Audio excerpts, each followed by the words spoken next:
Hello students. Last lecture में हमने बात की थी ऑक्सीडेशन एंड रिडक्शन रिएक्शंस की और रेडॉक्स रिएक्शंस की।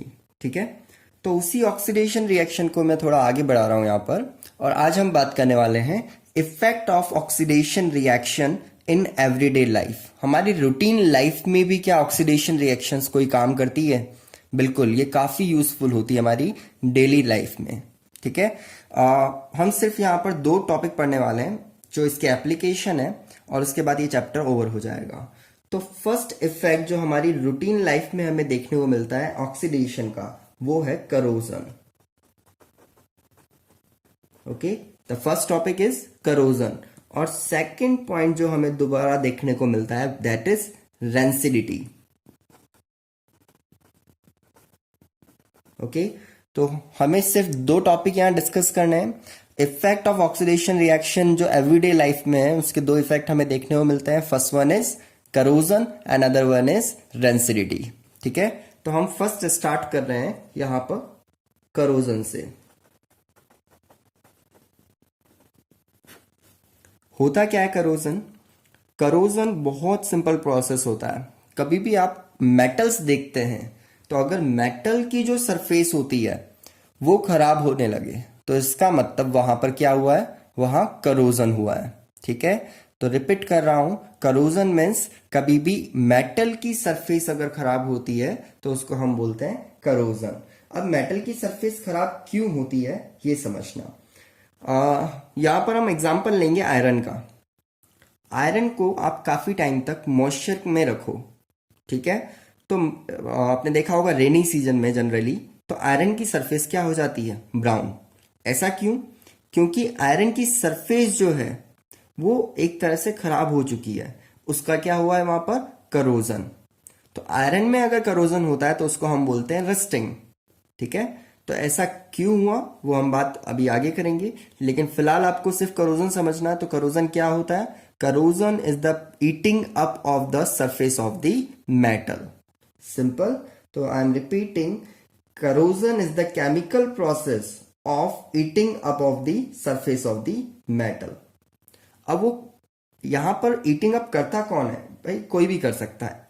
मॉइस्चर, एयर, इनका कॉम्बिनेशन कर सकता है, एसिड कर सकता है, बेस कर सकता है। ठीक है, आप एसिड के कांटेक्ट में भी कई बार मेटल्स रखते हैं तो वो अपनी सरफेस रिलीज कर देती है। ठीक है, उसको भी हम करोजन बोलेंगे। तो सिंपल डिफाइन में यहां पर मेंशन कर रहा हूं, the chemical reaction या process, the chemical process of slow eating up of the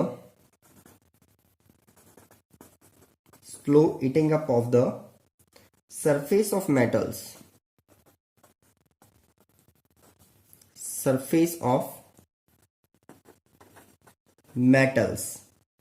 is called corrosion. ठीक है, तो ध्यान देना यहां पर मेनली आपको ध्यान रखना, ईटिंग अप होता है किसका? मेटल की सरफेस का। अगर ये प्रोसेस कहीं भी हमें देखने को मिलता है तो हम उसे बोलेंगे corrosion. Okay, I think very easy है और आपको डिफाइन समझ आ गई होगी, बहुत सिंपल लैंग्वेज में हमने लिखी है। ठीक है, अब इस करोजन के लिए रिस्पॉन्सिबल कौन होता है? करोजन के लिए जो रिस्पॉन्सिबल होता है वो होते हैं एयर, मॉइस्चर या फिर केमिकल्स। केमिकल्स में एसिड और बेस आ सकते हैं। ठीक है, अब सरफेस के ईटिंग अप किए जाने के कौन कौन से एग्जांपल्स हमारे पास हैं तो हम वो बात करेंगे। तो फर्स्ट जो है हम बात करते हैं, रस्टिंग ही ले लेते हैं क्योंकि अभी हमने रस्टिंग की बात की थी। तो यहां पर मैं फर्स्ट एग्जांपल आपको क्या बता रहा हूं, दैट इज रस्टिंग। अब इसको अच्छे से समझना जो मैं आपको एक्सप्लेन कर रहा हूं यहां पर एक्चुअल में क्या हो रहा है। आई एम रिपीटिंग, बहुत अच्छे से समझना। होता क्या है, आयरन अगर मॉइस्चर नहीं है तो आयरन का कुछ भी नहीं बिगड़ेगा। ठीक है, तो आयरन का वहां पर कुछ भी नहीं बिगड़ेगा, उसकी सरफेस जैसी है वैसी ही एज इट इज हमेशा हमेशा के लिए रहेगी। और अगर मॉइस्चर बहुत है यानी वाटर बहुत है लेकिन वहां एयर नहीं है तब भी आयरन का कुछ नहीं बिगड़ेगा। ओके, तब भी उसके अंदर मॉइस्चर है लेकिन उसका एयर नहीं होने की वजह से कुछ नहीं बिगड़ने वाला, वहां रिएक्शन नहीं होने वाली। तो रस्टिंग कब होती है? जब मेटल सरफेस किसके कांटेक्ट में आए? मॉइस्चर, और उसके साथ साथ वो एयर के भी कांटेक्ट में आए, क्योंकि एयर के बिना ऑक्सीडेशन नहीं होगा। तो ये दोनों के कांटेक्ट में आएगी तो उसकी सरफेस उससे रिएक्ट करेगी और एक नया कंपाउंड बना लेगी जो आयरन से हटके होगी उसकी प्रॉपर्टीज, और इस वजह से वो आयरन पे स्टिक नहीं रहता, और वहां से वो अपनी सरफेस अलग कर लेता है, जिसको हम बोलते हैं रस्ट। तो यहां पर लिख रहा हूं रस्टिंग ऑफ आयरन। ठीक है, मेरे वर्ड्स पे जाना। दैट करोजन आयरन का जब भी होता है उसको हम क्या बोलते हैं? Rusting of iron. ओके, इसकी रिएक्शन समझना। आयरन को हम किससे रिप्रेजेंट करते हैं? Fe से, नो डाउट। ठीक है, अब इसको क्या चाहिए यहाँ पर? एयर। मैंने अभी बताया आयरन को क्या चाहिए? एयर। एयर मीन्स ऑक्सीजन, तो ये यहाँ पर ऑक्सीजन से रिएक्शन करेगा। ओके, नेक्स्ट, ऑक्सीजन के आगे इसको क्या चाहिए? मॉइस्चर। तो जो मॉइस्चर है, मॉइस्चर क्या होती है? Water droplets. तो यहाँ मैं वाटर लिख देता हूं, तो ये वाटर के साथ रिएक्ट करेगा। जब इन सब के साथ ये रिएक्ट करेगा तो ये क्या बनाएगा? तब ये बनाएगा रस्ट, जिसकी प्रॉपर्टीज आयरन से बिल्कुल अलग होती है, और इस वजह से वो उसकी सरफेस से हट जाएगा। ठीक है, तो पहले हम इसे बैलेंस करते चलते हैं ताकि आपको रस्ट का फॉर्मूला समझ आ जाए क्या होता है। कई बार 1 मार्क में बोर्ड में भी पूछा गया है कि what is the formula of rust, तो आपको पता होना चाहिए। तो फर्स्ट मैं बात करूं आयरन, यहां पर 2 एटम्स ऑफ आयरन लेंगे। ऑक्सीजन यहाँ पर 3/2 लेंगे, ध्यान रखना। यहाँ पर मैंने 3/2 क्यों लिए आगे बता दूंगा मैं आपको। और वाटर कितना भी हो सकता है, ये X मॉलिक्यूल ऑफ वाटर हो सकते हैं। ओके, तो अगर हम इस रिएक्शन को कंप्लीट करें तो ये बनाएगा Fe2O3 डॉट XH2O। क्या बनाएगा? Fe2O3 डॉट, ध्यान रखना डॉट लगाया, मैंने पहले भी बताया, इसका मतलब क्रिस्टल बनाएगा। ठीक है, और वो क्रिस्टल उसकी सरफेस से रिमूव हो जाते हैं। तो Fe2O3 को तो हम बोलते हैं फेरिक ऑक्साइड। तो बिना सोचे समझे इसका नाम लिख दो आप लोग, फेरिक ऑक्साइड। ओके, और वाटर अगर मॉलिक्यूल यहां पर आ रहा है तो उसके लिए हम यहां वर्ड यूज करेंगे हाइड्रेटेड। ठीक है, तो क्या नाम हुआ इसका? Hydrated ferric oxide. ओके, जिसको हम शॉर्ट फॉर्म में क्या बोलते हैं? That is rust. तो what is the formula of rust? Fe2O3 dot XH2O, that is the formula of rust. और रस्टिंग क्यों हुई? क्योंकि आयरन ने मॉइस्चर और एयर से रिएक्ट किया और अपनी सरफेस पे नया कंपाउंड बना लिया, जिससे आयरन जो पहले सही था वो खराब होकर के Fe2O3 बन गया। ठीक है, ये सरफेस का कलर क्या होता है? आपको हमेशा कलर ध्यान रखने हैं। ठीक है, तो ये जो होगा ब्राउन कलर प्रोड्यूस करेगा। ठीक है, तो यहां पर जो कलर प्रोड्यूस होने वाला है रस्ट का, वो कौन सा है? ब्राउन। आपको ध्यान रखना है। ओके, नेक्स्ट सेकेंड एग्जाम्पल मैं आपको रस्टिंग का दे रहा हूं। बहुत सिंपल एग्जाम्पल है और आपको अच्छे से समझ आ जाएगा। ये आपने अपने घर में भी देखा है रस्टिंग। मैं सारे एग्जाम्पल आपके आसपास के ही ले रहा हूं ताकि आपको समझ आए कि एक्चुअली एवरीडे लाइफ में इसका क्या यूज है। तो सेकेंड एग्जाम्पल जो मैं आपको करवा रहा हूं वो है सिल्वर का। आपने कभी नोटिस किया होगा कि घर में सिल्वर के ऑर्नामेंट्स तो देखे होंगे, मदर के या किसी सिस्टर या फादर कहीं भी। ठीक है, तो जो सिल्वर के ऑर्नामेंट्स होते हैं, सपोज एक रिंग है या फिर एंकलेट्स है, वो पड़े पड़े या फिर रेगुलर यूज आने पर ब्लैक पड़ जाते हैं। ठीक है, तो सिल्वर हमेशा क्या होता है? उसकी सरफेस हमेशा ब्लैक हो जाती है। तो ऐसा क्या होता है कि सिल्वर की सरफेस ब्लैक हो जाती है? तो उसको समझते हैं। एक्चुअली सिल्वर कभी भी ब्लैक कलर का नहीं होता। सिल्वर हमेशा ग्रेइश कलर यानी सिल्वरी कलर का ही होता है। ठीक है, लेकिन सिल्वर का एक कंपाउंड होता है, दैट इज सिल्वर सल्फाइड। तो अगर सिल्वर सल्फाइड बनता है तो उसका कलर हमेशा क्या होगा? ब्लैक होगा। ये आपको ध्यान में रखना है। ठीक है, तो यहां पर हम बात कर रहे हैं black coating on surface of silver.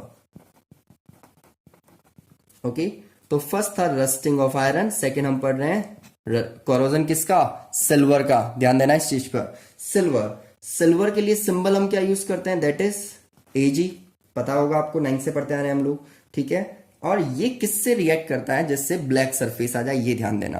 तो ये जब रिएक्शन करता है तो ये सिल्वर हमेशा एनवायरमेंट में प्रेजेंट हाइड्रोजन सल्फाइड गैस से रिएक्ट करता है। ठीक है, किससे रिएक्ट करता है? हाइड्रोजन सल्फाइड गैस से।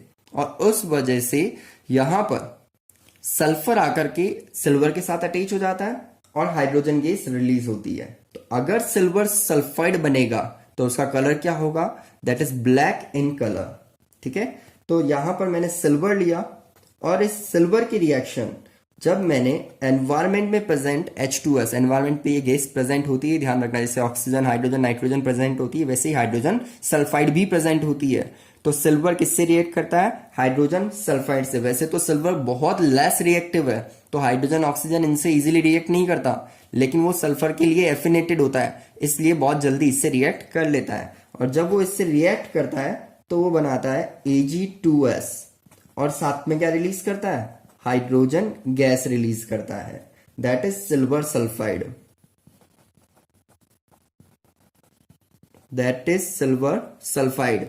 इस सिल्वर सल्फाइड का कलर यहां क्या रहने वाला है? That is black in colour. ठीक है, ध्यान रखना, सिल्वर सल्फाइड कौन से कलर का होगा? ब्लैक। तो सिल्वर की सरफेस धीरे धीरे किस में कन्वर्ट हो जाती है? सिल्वर सल्फाइड में। इस वजह से उसका कलर क्या हो जाता है? उसका कलर वो ब्लैक कर देता है। ठीक है, तो ये भी eating up of metal surface है, तो इसका मतलब ये भी आपका करोजन का ही एग्जाम्पल होगा। One more example I have for you, इसको भी आप अच्छे से समझना। तो आपका जो थर्ड एग्जाम्पल है वो है कॉपर के लिए। कॉपर भी काफी लेस रिएक्टिव होती है। आपने कॉपर अपने घर में देखी होगी, इसको हम हिंदी में तांबा बोलते हैं। तो कई बार हम तांबे के लोटे यूज करते हैं हमारे घरों में। ठीक है, या फिर शिव मंदिर में आपने देखा होगा जल चढ़ाने के लिए हम यूज करते हैं। तो ये आप देखना, सालों तक जब हम इसे काम में लेते हैं तो काम में लेते लेते ये इनकी ऊपर एक ग्रीन कलर की सरफेस आने लगती है, डार्क ग्रीन, ब्लैकिश ग्रीन दिखाई देती है। ठीक है, तो कॉपर का एक्चुअली कलर क्या होता है? ब्राउन। लेकिन उसकी सरफेस क्या हो जाती है थोड़े सालों में? वो ब्लैकिश ग्रीन कलर की हो जाती है। पूरी नहीं होती, लेकिन कुछ पार्ट उसका क्या हो जाता है? ग्रीन होना शुरू हो जाता है। तो इसका मतलब कि ब्राउन कलर का कॉपर वो एक ऐसा कंपाउंड बना रहा है जो किस में कन्वर्ट हो रहा है? जो ग्रीन कलर में कन्वर्ट हो रहा है। तो इसको हम बोलते हैं करोजन ऑफ कॉपर। ठीक है, तो यहां पर मैं लिख रहा हूं, जो ग्रीन कोटिंग होती है वो आ जाती है किस पे? On copper. ओके, तो जब भी ग्रीन कोटिंग आपको कॉपर पे दिखाई देगी तो वो क्या होगा? वो आपका करोजन होगा कॉपर का।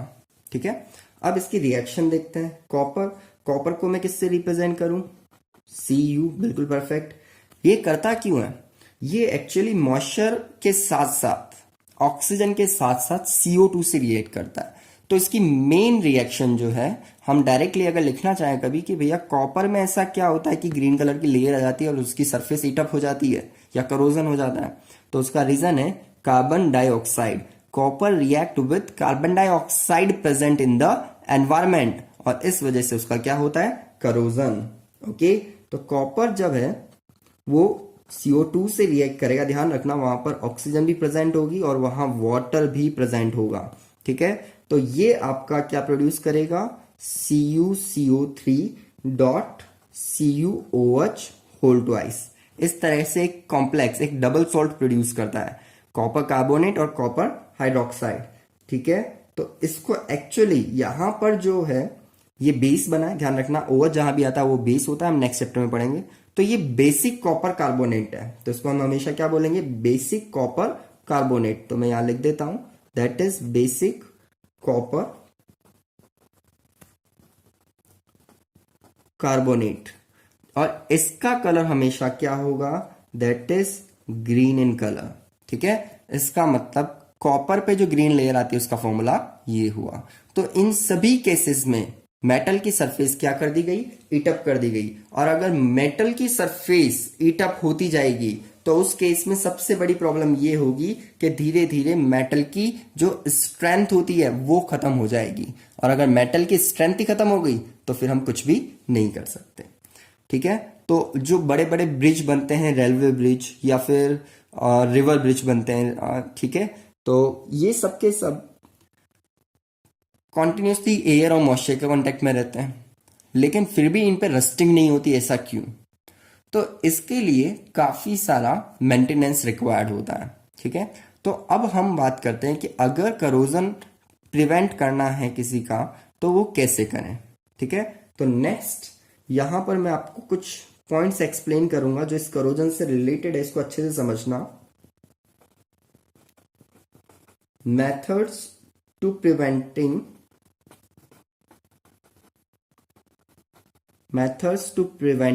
करोजन। ठीक है, तो अब हम बात करने वाले हैं methods to preventing corrosion. Corrosion को प्रिवेंट करने के कौन कौन से मेथड है? तो सबसे पहला और इंपॉर्टेंट मेथड, ये तो हम हमारे घरों में भी काम में लेते हैं, दैट इज पेंटिंग। तो आपने देखा होगा कि आपकी जो विंडो होगी या फिर डोर्स होंगे, ठीक है, तो वो हमेशा अगर वो आयरन के हैं तो उन्हें कभी भी ओपन नहीं रखा जाता, उन पर पेंट कर दिया जाता है। पेंट करने से उसके ऊपर एक लेयर आ जाती है, तो ये लेयर जो है वो अंदर के आयरन को प्रोटेक्ट करती है और डायरेक्टली मॉइस्चर और एयर के कांटेक्ट में नहीं आने देती। तो फर्स्ट पॉइंट आपको समझ आ गया होगा। ठीक है, जो सेकंड पॉइंट है वो भी काफी इजी है। आपने देखा होगा बारिश के दिनों में, सपोज मैं बाइसाइकिल या मैं बाइक वगैरह कहीं लेके गया और धीरे धीरे मॉइस्चर के कांटेक्ट में, क्योंकि रेनी सीजन है सपोज, तो वहां पर मॉइस्चर के कांटेक्ट में वो आती गई, तो धीरे धीरे जो साइकिल की जो चेन होगी या बाइसाइकिल की जो चेन होगी वो रस्टेड हो जाएगी, वो रस्टेड दिखने लगेगी। तो वो रस्टेड ना हो उसके लिए हम क्या करते हैं? उसके लिए हम उसकी ऑयलिंग और ग्रीसिंग करते हैं। ठीक है, तो नेक्स्ट मेथड क्या हुआ? Oiling and greasing. Okay, simple. Next method हुआ ऑयलिंग एंड ग्रीसिंग। नेक्स्ट हम बात करें और क्या कर सकते हैं, तो वैसे ये मेथड ज्यादा काम में नहीं आता, लेकिन ये भी हम काम में ले सकते हैं। प्लास्टिक का कभी करोजन नहीं होता, तो क्यों ना अंदर हम मेटल रखें और बाहर की तरफ उस पर एक कोटिंग कर दें जो किसकी हो? प्लास्टिक की। तो नेक्स्ट मेथड में क्या काम में ले सकता हूं? That is plastic coating. Okay, आपको तीनों मेथड समझ आ गए होंगे वैसे। नेक्स्ट फोर्थ मेथड में क्या काम में ले सकता हूं? जो फोर्थ मेथड है ये कई जगह काम में लिया जाता है, दैट इज अलॉइंग। ये मेथड क्या है? अलॉइंग। यहां पर हम बहुत सारी क्या बना देते हैं? अलॉयज बना देते हैं। वैसे आप अलॉयज समझते होंगे, फिर भी मैं बता दूं अलॉयज क्या होती है। Alloys is the mixture of metals. आपने दो या दो से ज्यादा मेटल्स मिक्स करनी होती है। For example gold. Gold less reactive होता है, उसका करोजन नहीं होता, इसलिए वो सालों तक शाइन करता है। First thing.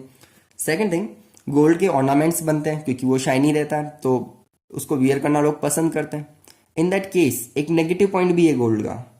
गोल्ड की स्ट्रेंथ काफी कम होती है, वो जल्दी टूट जाता है, तो उसके ऑर्नामेंट्स जो बनेंगे वो भी जल्दी ब्रेक हो जाएंगे। तो ऑर्नामेंट्स कभी भी प्योर गोल्ड के नहीं बनते हैं, तो उसमें थोड़ी सी सिल्वर या फिर कॉपर जैसी मेटल्स को क्या किया जाता है? उसमें मिक्स किया जाता है। ठीक है, वो इतना इवनली मिक्सचर रेडी किया जाता है कि हम फील नहीं कर पाते कि ये प्योर गोल्ड है भी या नहीं। ठीक है, तो उसको मेटल्स जब भी मिक्स की जाती है तो उसको हम क्या बोलते हैं? अलॉय। तो हम ऐसी मेटल्स भी मिक्स कर सकते हैं जिसमें क्या हो? जिसमें आपका वो मेटल हो जो करोड होता है, और उसको उसके साथ मिक्स करेंगे जिसका करोजन नहीं होता, तो ये काम हमारा काफी अच्छे से हो जाएगा। ठीक है, नेक्स्ट इसका फिफ्थ मेथड है, ये भी काफी इजी है, that is tinning. Tinning tinning में क्या होता है? टिनिंग बना है टिन वर्ड से। ठीक है, टिन एक मेटल होती है जिसका करोजन नहीं होता। फॉर एग्जाम्पल आपने सुना होगा टिन के डब्बे। ठीक है, तो ये टिन बॉक्स जो होते हैं इनमें ऑयल वगैरह आता है, जनरली नोटिस करना। तो ऑयल वगैरह इनमें क्यों आता है? क्योंकि इनमें किसी भी तरह का करोजन नहीं होता, तो ये हमारी बॉडी के लिए हार्मफुल नहीं होगा क्योंकि इनकी सरफेस रिलीज नहीं होगी। तो क्यों ना अंदर आयरन रख के ऊपर टिन की कोटिंग कर दी जाए, तो वो कोटिंग जो होगी वो हमें बिल्कुल सेफ रखेगी। तो इस केस में टिनिंग किसको रिप्रेजेंट कर रही है? The coating of the tin on the surface of metal is called tinning. ठीक है, तो टिनिंग क्या होता है? जिसपे कोटिंग कर दी जाती है टिन की। ऐसा ही आपका लास्ट मेथड है, दैट इज गैल्वेनाइजेशन। गैल्वेनाइजेशन ये मेथड काफी इंपॉर्टेंट है, मैं इस पे स्टार मार्क कर रहा हूं। ये मेथड इसलिए इंपॉर्टेंट है क्योंकि ये बोर्ड में 1 मार्क में कई बार पूछा गया है कि डिफाइन गैल्वेनाइजेशन। तो कुछ भी नहीं करते इसके अंदर हम जिंक की कोटिंग कर देते हैं बस।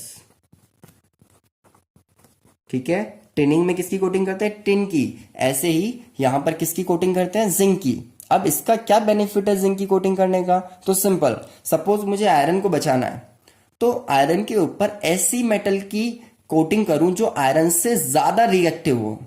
तो हमने बिल्कुल रिएक्टिविटी सीरीज पढ़ी है, तो जिंक से ज्यादा रिएक्टिव, जिंक जो है वो आयरन से ज्यादा रिएक्टिव होती है, और इस वजह से हम किसकी कोटिंग करते हैं? हम जिंक की कोटिंग आयरन की सरफेस पे करते हैं। तो जब भी जिंक की कोटिंग करी जाएगी तो उस प्रोसेस को हम क्या बोलेंगे? गैल्वेनाइजेशन। ठीक है, तो गैल्वेनाइजेशन एक ऐसा प्रोसेस है जिससे भी हम करोजन रोक सकते हैं। तो ये था करोजन। आपको बहुत अच्छे से समझ आ गया होगा। हमने क्या पढ़ा? हमने रस्टिंग ऑफ आयरन पढ़ा, हमने रस्टिंग ऑफ या करोजन ऑफ सिल्वर पढ़ा, हमने करोजन ऑफ कॉपर पढ़ा। ठीक है, कलर्स ध्यान रखना, ब्राउन, ब्लैक एंड ग्रीन। और उसके बाद उसको प्रिवेंट कैसे करें? तो painting, oiling, greasing, plastic coating, alloying, tinning and galvanisation. ठीक है, अब आते हैं हम सेकेंड पार्ट पर। तो सेकेंड पार्ट क्या है? That is rancidity. तो इसको समझते हैं। Yes,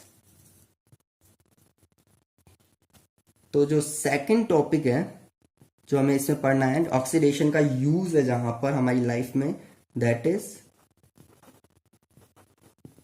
rancidity. ठीक है, अब होती क्या है रेंसिडिटी? सबसे पहले किससे रिलेटेड होती ये बताता हूं आपको। बहुत सरप्राइजिंग है ये, बहुत इंटरेस्टिंग भी है, क्योंकि ये हम हमारी रूटीन लाइफ में काम में लेते हैं। तो रेंसिडिटी जो होती है, यहां पर एक्चुअली स्पॉइलेज होता है। किस चीज को स्पॉइल करती है? तो ये हमारे फूड को स्पॉइल करती है। तो आप देखना, आप कभी भी घर पे खाना बनता है तो हैंड टू हैंड बना के खाया जाता है, या फिर थोड़ी देर ड्यूरेशन का गैप होता है, 2 3 4 घंटे 5 घंटे का, तो हम उसे काम में ले लेते हैं। लेकिन 1 या 2 दिन पुराना खाना हम कभी भी वापस काम में नहीं लेते। क्यों? क्योंकि वो पड़े पड़े खराब हो गया। एक्चुअली उसका क्या हुआ है? उस फूड का ऑक्सीडेशन हो गया है, और ऑक्सीडेशन होने की वजह से वो फूड पूरी तरह से स्पॉइल हो गया है, और ये है स्पॉइलेज ऑफ फूड। तो फूड जब भी स्पॉइल होगा तो उस प्रोसेस का नाम क्या होगा? उस प्रोसेस का नाम होगा रेंसिडिटी।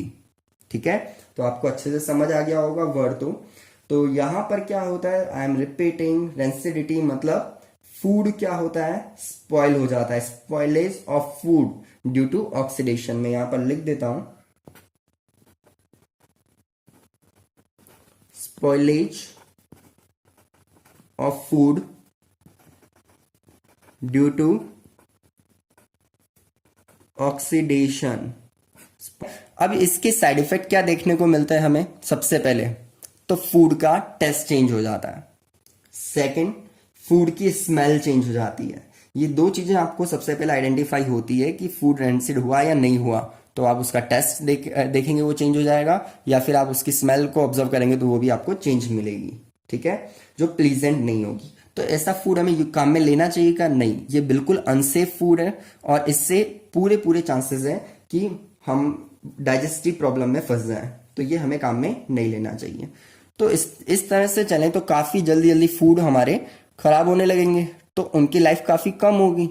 तो कुछ ऐसा कर सकते हैं कि हमारे फूड की लाइफ जो है वो इंक्रीज हो जाए, यानी उसका ऑक्सीडेशन ना हो या फिर धीरे हो। बिल्कुल ऐसा भी कर सकते हैं। तो अब हम बात कर रहे हैं मेथड्स ऑफ प्रिवेंटिंग रेंसिडिटी। ठीक है, रेंसिडिटी को प्रिवेंट करने के मेथड्स कौन कौन से हैं, कैसे हम ऑक्सीडेशन को कम करें। ओके, तो फर्स्ट जो मैं आपको बता रहा हूं, आप एक एक करके सारे समझना। सारे मेथड आपको आते हैं, अच्छे से आते हैं, बस हम उन्हें थोड़ा सा अप्लाई करना सीख रहे हैं। ठीक है, तो सबसे फर्स्ट मेथड है जो हमें पता भी है कि उस फूड को कहां रख दें? फ्रिज में। तो अगर हम रेफ्रिजरेटर यूज करेंगे तो उससे क्या होगा? अगर हम रेफ्रिजरेटर यूज करेंगे तो वहां पर फूड बहुत ज्यादा टाइम तक सेफ रहेगा। लेकिन मेरा क्वेश्चन है कि फूड वहां पर ज्यादा टाइम तक क्यों सेफ रहेगा? ऐसा रेफ्रिजरेटर क्या करता है कि वहां पर फूड सेफ हो जाता है। इसका आंसर आप अपने माइंड में सोचिए कि क्या होना चाहिए, फिर मैं आपको एक्सप्लेन करता हूं। क्वेश्चन ये है कि फूड को अगर हम रेफ्रिजरेटर में रखते हैं तो वो लॉन्ग टाइम तक सेफ रहता है, ऐसा क्यों? ठीक है, अब मैं आंसर देता हूं। रेफ्रिजरेटर का मतलब एक चीज तो माइंड में आ गई कि अंदर कूलिंग बहुत होने वाली है, ठीक है। और ऑक्सीडेशन क्या है? एक रिएक्शन है। तो रिएक्शन की खास बात क्या होती है कि रिएक्शंस हमेशा टेम्परेचर इंक्रीज करने पे फास्ट होती है और टेम्परेचर डिक्रीज करने पर स्लो हो जाती है, ठीक है। तो अगर मुझे किसी का ऑक्सीडेशन करना है और मैं उसको हीट कर रहा हूं तो वो ऑक्सीडेशन और फास्ट होगा क्योंकि टेम्परेचर राइज कर रहा है। लेकिन मुझे किसी का ऑक्सीडेशन करना है और मैं टेम्परेचर क्या कर रहा हूं, वहां पर डिक्रीज कर रहा हूं, ठीक है। तो इस केस में रिएक्शन की स्पीड क्या हो जाएगी? स्लो हो जाएगी। यानी फूड तो खराब होगा लेकिन फूड खराब होने की स्पीड क्या होगी? काफी स्लो होगी। और इस केस में जो रेंसिडिटी है वो भी स्लो प्रोसेस हो जाएगा। तो हमारा फूड जो है वो लॉन्ग टाइम तक सेफ रहेगा, हमेशा के लिए नहीं रहेगा सेफ, वो लॉन्ग टाइम तक सेफ रहेगा। क्यों? क्योंकि वहां पर टेम्परेचर काफी लो है, ठीक है। तो मैं यहां पर लिख सकता हूं rancidity can be slowed down by keeping food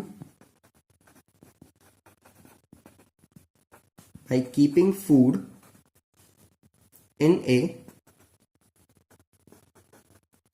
refrigerator, ठीक है। तो रेफ्रिजरेटर फर्स्ट मेथड क्या हुआ? फूड को कहां प्लेस करना? रेफ्रिजरेटर में। रिपीट कर रहा हूं, टेम्परेचर लो होने की वजह से ऑक्सीडेशन का प्रोसेस स्लो हो जाता है, इसलिए जो रेंसिडिटी है वो भी स्लो डाउन हो जाती है। ओके, सेकेंड मेथड क्या है? इसी का जस्ट ऑपोजिट कर दूं तो आपका मेथड सेकंड हो जाएगा। क्या? कि आपको वहां पर फूड नहीं रखना है जहां टेम्परेचर बहुत ज्यादा है, ठीक है। तो ज्यादा टेम्परेचर कहां हो सकता है? ऑब्वियस सी बात है कि जिस घर के जिस पार्ट में, जिस एरिया में ज्यादा सनलाइट आती है वहां पर टेम्परेचर क्या होगा? काफी हाई होगा। और टेम्परेचर हाई होगा तो रेंसिडिटी का प्रोसेस भी काफी फास्ट हो जाएगा। तो इस केस में हमें क्या करना है? इस केस में हमें फूड को अवे फ्रॉम सनलाइट रखना है, ठीक है। तो rancidity can be slow down by storing food away from, तो मैं डायरेक्टली लिख रहा हूं storing food away from sunlight, ठीक है। अगर फूड को सनलाइट से बहुत दूर रख दिया जाएगा, वहां स्टोर किया जाएगा, तो प्रोसेस जो है वो काफी स्लो हो जाएगा क्योंकि वहां पर टेम्परेचर कम रहेगा, ठीक है। थर्ड पॉइंट, तो हम थर्ड पॉइंट की बात करते हैं यहां पर। अब बहुत सिंपल है, ये भी ध्यान रखना। ऑक्सीडेशन यानी कि यहां पर एयर होगी क्योंकि ऑक्सीजन की प्रेजेंस में ही हमेशा क्या हो रहा होगा? ऑक्सीडेशन। तो क्यों ना कुछ ऐसा करें कि फूड ऑक्सीजन के कांटेक्ट में ही ना आए। अगर फूड ऑक्सीजन के कांटेक्ट में नहीं आएगा तो 101% उसकी प्रोटेक्शन काफी लॉन्ग टाइम तक वहां पर होती रहेगी। तो इसके लिए मैं आपको एक एग्जांपल देता हूं कि सपोज हमारे पेरेंट्स मार्केट से कभी भी कोई भी ऑयली या फैटी आइटम्स लाते हैं। फॉर एग्जांपल नमकीन ले लें हम, ठीक है। नमकीन बिस्किट्स ये लाते हैं, तो लाते हैं उसको ओपन कंटेनर में रख देते हैं क्या? परमानेंटली वो खुला ही पड़ा रहता है, या उसको हम एयर टाइट कंटेनर में रखते हैं? बिल्कुल, हम उसको किस में प्लेस करते हैं? एयर टाइट कंटेनर में। एयर टाइट कंटेनर क्या काम करते हैं? एयर टाइट कंटेनर अपने अंदर प्रेशर क्रिएट करके सारी ऑक्सीजन को बाहर निकाल देते हैं, ठीक है। और फिर उसकी सरफेस भी चारों तरफ से जो बाउंड्री होती है वो भी एयर टाइट होती है, तो आपकी बाहर की ऑक्सीजन वापस अंदर नहीं आ सकती। इन दैट केस ऑक्सीजन से डायरेक्ट कांटेक्ट ब्रेक हो जाता है फूड का, ऑयल का या फैट का, ठीक है। और उसका ऑक्सीडेशन नहीं हो पाता और इस वजह से उसकी लाइफ जो है वो बढ़ जाती है और लॉन्ग टाइम तक फूड रैंसिड नहीं होता, ठीक है। तो नेक्स्ट मैंने आपको क्या पॉइंट बताया? Storing food in air tight container. Storing food in air tight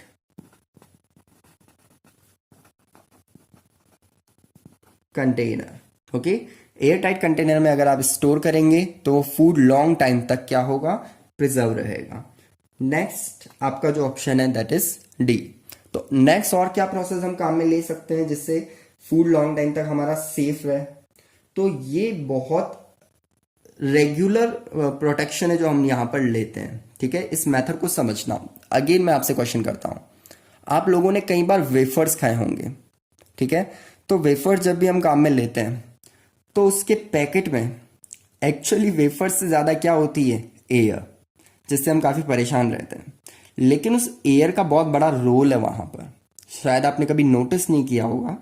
ठीक है, तो पहला तो रोल ये है कि वो उन वेफर्स को प्रोटेक्टेड रखती है, कुशनिंग देती है जिससे वो टूटे ना।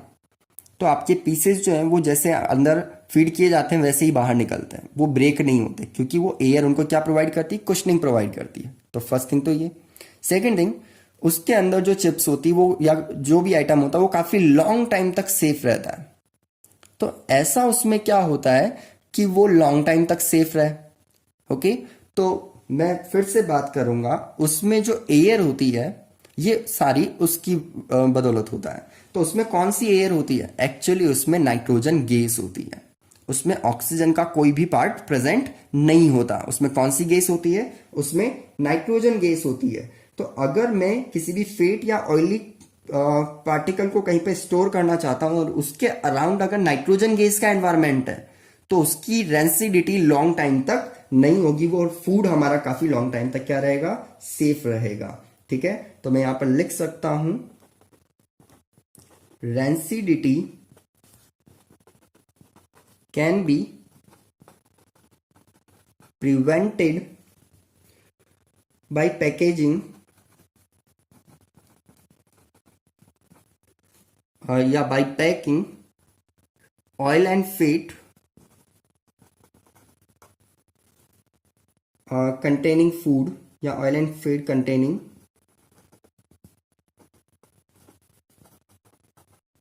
food in the environment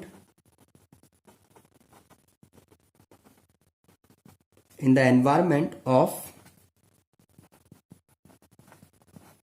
nitrogen gas. Main आपको क्या ध्यान रखना है, नाइट्रोजन गैस के एनवायरनमेंट में उसे पैक करना है हमें। ठीक है, तो इससे क्या होगा, इससे किसी भी तरह की रेंसिडिटी नहीं होगी या फिर बहुत ही धीरे होगी जिससे लॉन्ग टाइम तक सेफ रहेगा। अब नाइट्रोजन की वजह से क्यों नहीं होती समझना। यहां पर एक कॉन्सेप्ट है जो केमिकल रिएक्शन का कॉन्सेप्ट है, जो आप फ्यूचर में कभी पढ़ेंगे, मैं आपको थोड़ा बहुत उसका एक्सप्लेनेशन देता हूं। यहां एक्चुअल में क्या हो रहा होगा, कभी भी कोई रिएक्शन होती है तो जो ओल्डर सब्सटेंस है वो वहां पर कम होता जाता है और न्यू सब्सटेंस फॉर्म होता जाता है, ये हम जानते हैं। तो जो ओल्ड सब्सटेंस है उसमें कोई ना कोई बॉन्डिंग तो होती होगी, तो ओल्डर बॉन्ड अगर ब्रेक होंगे तभी जाकर के न्यू बॉन्ड्स फॉर्म होंगे और वो रिएक्शन होगी। ठीक है, I am repeating, older bonds break होंगे तभी न्यू बॉन्ड्स वहां पर फॉर्म होंगे और वहां प्रोडक्ट बनेगा। तो यहां देखते हैं नाइट्रोजन में बॉन्डिंग कैसे होती है। एक्चुअली नाइट्रोजन गैस को हम N2 से रिप्रेजेंट करते हैं, आपको पता होगा इस मॉलिक्यूल का फॉर्मूला। ठीक है, यहां पर अगर हम देखें तो नाइट्रोजन के ही दूसरे एटम से ट्रिपल बॉन्ड बनाती है। ठीक है, तो नाइट्रोजन के दूसरे नाइट्रोजन एटम से कितने बॉन्ड बनाती है, ट्रिपल बॉन्ड। और मैं ऑक्सीजन देखूं तो ऑक्सीजन से कितने बॉन्ड बनाती है, डबल बॉन्ड। ठीक है, तो जब दोनों ये जब रिएक्शन करते हैं तो ये बॉन्ड ब्रेक होने चाहिए, तो डबल बॉन्ड ब्रेक बहुत इजीली हो जाता है, इसलिए ऑक्सीजन जल्दी रिएक्ट कर लेती है। लेकिन ट्रिपल बॉन्ड जो है वो इजीली ब्रेक नहीं होता है। ठीक है, मैं अगर इस ट्रिपल बॉन्ड को ब्रेक करना चाहूं तो ये इजीली ब्रेक नहीं होता है, और ये ब्रेक नहीं होगा तो इस वजह से जब तक पुराना बॉन्ड ब्रेक नहीं होगा तब तक वो नई रिएक्शन को प्रोसीड नहीं करेगा। तो नाइट्रोजन जो है, ध्यान रखना, वो रूम टेम्परेचर पर नॉन रिएक्टिव गैस की तरह काम करती है, इनर्ट गैस की तरह काम करती है। ठीक है, तो nitrogen behaves like an inert gas at room temperature. हाँ, अगर आपको इसकी रिएक्शन करानी तो टेम्परेचर बहुत हाई करना पड़ेगा, तब जाके ये रिएक्शन करेगी, तब जाके इसके ओल्डर बॉन्ड्स ब्रेक होंगे। ठीक है, तो ऑक्सीडेशन क्यों इजीली हो जाता है ये समझ आ गया। लेकिन नाइट्रोजन वहां पर इजीली रिएक्ट नहीं करती और हमारा फूड लॉन्ग टाइम के लिए क्या हो जाता है, बिल्कुल सेफ हो जाता है। ठीक है, नेक्स्ट लास्ट पॉइंट है ये आपका, ये भी काफी इंपॉर्टेंट है। इस पॉइंट से रिलेटेड भी बोर्ड में कई बार क्वेश्चंस किए गए हैं, ये भी आप लोग समझना। यहां पर ऑक्सीडेशन हो रहा है, तो क्यों ना कुछ हम ऐसे सब्सटेंसेस काम में लें जो इस ऑक्सीडेशन को रोक दे, या इस ऑक्सीडेशन से जिनकी दुश्मनी हो, जो इस ऑक्सीडेशन का क्या हो, एंटी हो। तो हम यहां पर क्या लेंगे, प्रिवेंशन कर सकते हैं by adding antioxidant, by adding antioxidant. ध्यान रखना क्या ऐड करना है, एंटीऑक्सीडेंट। ऐसा सब्सटेंस ऐड करना है जो ऑक्सीडेशन का एंटी हो। ठीक है, तो इससे क्या होगा, तो हम कई बार फूड हमें लॉन्ग टाइम तक सेव रखना होता है, तो उस पर हम एंटीऑक्सीडेंट को स्प्रे कर देते हैं और उस वजह से उसका ऑक्सीडेशन काफी लॉन्ग टाइम के लिए रुक जाता है। क्यों, क्योंकि इन एंटीऑक्सीडेंट में ऐसी एबिलिटी होती है कि ये ऑक्सीजन से पहले रिएक्ट कर लेते हैं और फूड को रिएक्ट नहीं करने देते हैं। तो ये खुद तो ऑक्सीजन से रिएक्ट कर लेते हैं, लेकिन ये किसी भी तरह से फूड को रिएक्ट करने नहीं देते। ठीक है, और हमारा फूड लॉन्ग टाइम तक क्या होता है, safe.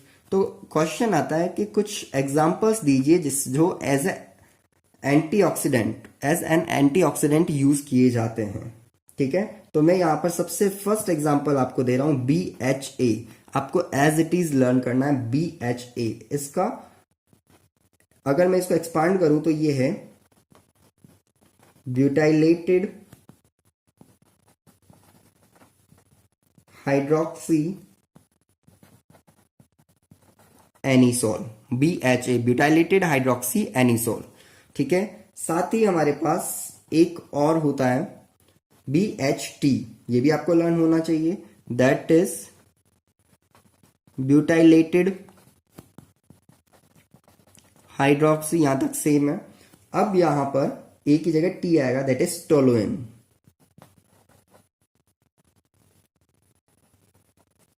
That is toluene, TOLUEN। ठीक है, टोलुइन। तो आपको आई थिंक इजीली समझ आ गया होगा कि BHA एंड BHT क्या होते हैं। ये एंटीऑक्सीडेंट होते हैं जो ऑक्सीडेशन को रोकते हैं। इसके अलावा और भी काफी सारी चीजें हो सकती है। फॉर एग्जाम्पल पिकल ले लो आप घर में। हमारे घर में अचार होता है जो सालों तक चल जाता है और उसका कुछ नहीं बिगड़ता। ऐसा क्यों, क्योंकि वहां पर ऑयल काम में लिया जाता है।